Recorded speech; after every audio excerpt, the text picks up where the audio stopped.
Hi అండి. అందరూ ఎలా ఉన్నారు? మన డ్రెస్ మనమే స్టిచ్ చేసుకుంటే ఆ కిక్కే వేరు కదా!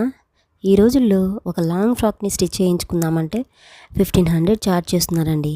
అదే మనకి స్టిచ్చింగ్ వచ్చుంటే ఆ స్టిచ్చింగ్ మనీ ఎంతో కూడా సేవ్ అవుతుంది కదా! నేను ఒక లాంగ్ ఫ్రాక్‌ని డిజైన్ చేసుకున్నానండి. అది ఎలా ఉందో మీరే చూసి చెప్పండి. ఈ డ్రెస్‌కి టోటల్‌గా 4 మీటర్ పింక్ క్లాత్, అలాగే 1 మీటర్ బ్లూ రా సిల్క్ క్లాత్‌ని తీసుకున్నానండి.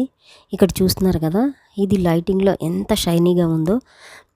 ఇక్కడ నెక్‌కి, అలాగే హ్యాండ్స్‌కి, అలాగే గేరా పార్ట్‌కి లేస్ వేసి స్టిచ్ చేశానండి. అలాగే యోక్ పార్ట్‌లో ప్లెయిన్‌గా ఉంటుందని ఒక ఫ్లవర్ కూడా మల్టీ కలర్ థ్రెడ్ తోటి డిజైన్ చేసుకున్నాను. ఇక్కడ చూస్తున్నారు కదా! నేను 2 టైప్స్ ఆఫ్ చున్నీస్‌తో పెయిరప్ చేశానండి. ఇలా డిమ్ లైట్‌లో కూడా ఈ క్లాత్ ఎంతో షైన్‌గా మెరుస్తూ ఉంటుందండి. ఈ డ్రెస్ చిన్న చిన్న పార్టీస్‌కి ఎంతో బాగుంటుంది. ఈ డ్రెస్ కనుక మీకు నచ్చినట్లయితే లైక్ చేయండి, షేర్ చేయండి, అలాగే సబ్స్క్రైబ్ చేయండి. Thank you for watching.